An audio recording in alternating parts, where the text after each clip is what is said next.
Guys बहुत सारे students का ये क्वेश्चन रहता है क्लास में कि हमारे ऑफिस में कुछ ऐसे लोग हैं जो ठीक ठाक इंग्लिश बोलते हैं, उनका एक्सेंट भी ज़्यादा अच्छा नहीं है, ठीक ठाक है, बट फिर भी हमें उनकी कॉन्वर्सेशन कई बार समझ नहीं आती। वो बोलकर चले जाते हैं और समझते रहते हैं कि उन्होंने कहा क्या है। तो हमें उसके लिए सर्च करना पड़ता है या फिर लोगों से पूछना पड़ता है, आसपास के कलीग से पूछना पड़ता है। कई बार तो हम वर्ड टू वर्ड ट्रांसलेशन पर लग जाते हैं और सर्च भी नहीं कर पाते गूगल पर, क्योंकि हम सभी वर्ड्स को कैच नहीं कर पाते।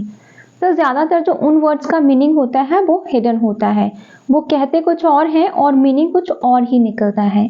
गाइस ऐसे बहुत सारे लोग हैं जो नेटिव स्पीकर्स की तरह साउंड नहीं करते, वो सिंपल अपनी लोकल एक्सेंट में ही बोलते हैं, बट फिर भी हम उनके वर्ड्स को कैच नहीं कर पाते। ना तो वो बहुत ज़्यादा फ्लुएंट है और ना ही एक्सेंट में अच्छे हैं। तो उसका जो रीज़न है, क्योंकि वो लोग जो हैं एडवांस्ड वर्ड्स यूज़ करते हैं। एडवांस्ड वर्ड मीन्स वो फ्रेजेस यूज़ करते हैं जिनके बारे में हमें पता नहीं होता। अपनी लोकल लैंग्वेज में आप भी बहुत सारी फ्रेजेस यूज़ करते हो, बट इंग्लिश में हमें नहीं पता होता कि वो उन्हीं फ्रेजेस को अपनी लैंग्वेज में मीन्स इंग्लिश लैंग्वेज में यूज़ कर रहे हैं। गाइस वो लोग जो है ना वो फ्रेजेस यूज़ करते हैं, प्रोवर्ब्स यूज़ करते हैं, कॉलोकेशंस यूज़ करते हैं, जिनका जो मीनिंग होता है वो लिटिल डिफरेंट होता है। जैसे अगर मैं आपसे कहूँ कि ब्रेक अ लेग या फिर ब्रेक द आइस, तो हम क्या करेंगे, यहाँ पे वर्ड टू वर्ड ट्रांसलेशन पर लग जाएंगे, जबकि ऐसा नहीं है। तो वो अपनी कॉन्वर्सेशन में फ्रेजेस यूज़ करते हैं, और अगर आप भी उनकी तरह साउंड करना चाहते हो, means I am not talking about your accent, I am talking about your good impressive sentences plus fluency. तो आप इन फ्रेजेस को यूज़ करके फ्लुएंट बन सकते हो, अच्छी कॉन्वर्सेशन बना सकते हो। You can make your conversation up to the mark by using this phrases, collocations and proverbs. So guys आज की वीडियो में हम ऐसे ही 5 फ्रेजेस के बारे में बात करेंगे जो आप भी अपनी कॉन्वर्सेशन में यूज़ कर सकते हो और अपनी कॉन्वर्सेशन को इफेक्टिव बना सकते हो। So let's start the video guys, otherwise आप बोर हो जाओगे because we talked a lot. So the first phrase is go blank. Go blank इसका मतलब होता है कुछ भी बोलते बोलते भूल जाना, बिल्कुल सुन हो जाना, समझ ना आना कि आगे बोलना क्या है। कई बार हमारे साथ ऐसा होता है, जब भी कभी हमें कॉलेज में या स्कूल में अचानक से स्टेज पर बुला लिया जाता है या फिर क्लास के सामने ही कुछ बोलने के लिए बुला लिया जाता है, तो हम क्या करते हैं, एकदम से सब कुछ भूल जाते हैं, लोगों को देखकर नर्वस हो जाते हैं। तो वहाँ पे हम यूज़ करते हैं go blank. For example, why do you always go blank after seeing हर। तुम हमेशा उसे देखकर ब्लैंक क्यों हो जाते हो, मतलब सुन क्यों हो जाते हो, सब कुछ भूल क्यों जाते हो। Why do you always go blank after seeing her?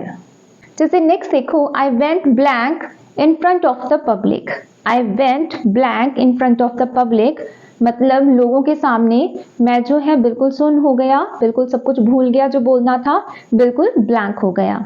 I go blank सुन हो जाना, सब कुछ भूल जाना। नेक्स्ट है guys, take someone for granted. Take someone for granted इसका मतलब होता है कि किसी की इंपॉर्टेंस ना समझना, किसी को हल्के में लेना, उसको महत्व ना देना। तो वहां पे हम यूज करते हैं टेक समवन फॉर ग्रांटेड। जैसे for example, don't take him for granted, he is very smart. Don't take him for granted, he is very smart.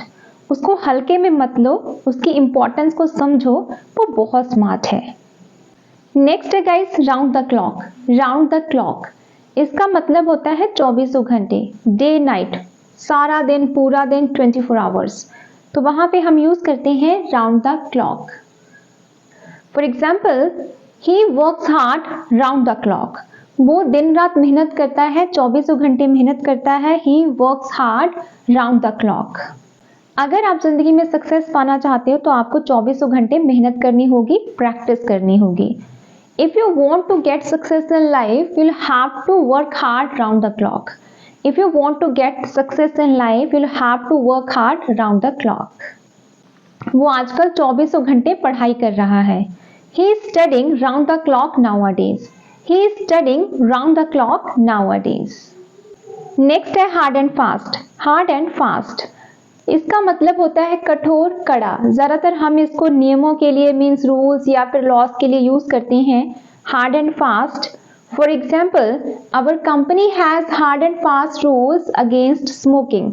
हमारी जो कंपनी है उसके जो नियम है अगेंस्ट स्मोकिंग वो बहुत ज़्यादा कड़े हैं, मतलब बहुत ज़्यादा सख्त हैं, कठोर हैं, stringent जिसे आप बोल सकते हो। There is no hard and fast rule to do this work. इस काम को करने के लिए यहाँ कोई ज्यादा कठोर नियम नहीं है, मतलब आप इजीली कर सकते हो, आराम से अपने अकॉर्डिंग उस काम को कर सकते हो। As easy as ABC. As easy as ABC, it means something is very easy to do. ऐसा कोई काम जो बहुत आसान है, आराम से आप कर सकते हो, उसके लिए हम यूज करते हैं as easy as ABC. ABC की तरह बहुत easy है। You can use other phrases as well to say it's very easy, like it's a walk in the park, it's a piece of cake, and I can do it with my eyes shut. So kind of there are many phrases you can use in your conversation. Otherwise you can use this one as easy as ABC. For example, जैसे running our own business as easy as ABC. अपना business चलाना बहुत आसान है। या फिर आप इसको नेगेटिव में भी बना सकते हो, running our own business is not as easy as ABC। तो आप उसको नेगेटिव में भी बना सकते हो नॉट की हेल्प से। Teaching English for me is as easy as ABC। So there are so many examples you can make according to your situation, your conversation, whatever you wanna use in your daily speaking. So you know better. So these are the just phrases I taught you with examples. So you can make your own sentences whenever it is needed and in which situation it is needed. So it depends on you. So alright guys, so these are the 5 phrases we learned in today's video. The first one is go blank, and the second one is take someone for granted, and third one is round the clock, and fourth one is hard and fast, then as easy as ABC. So these are the 5 phrases. So I hope you like it. So if you like, please like and subscribe my channel for more content. So make one sentence by using these phrases in the comment section. So let's meet in the new video. Bye bye, have a nice time, take care.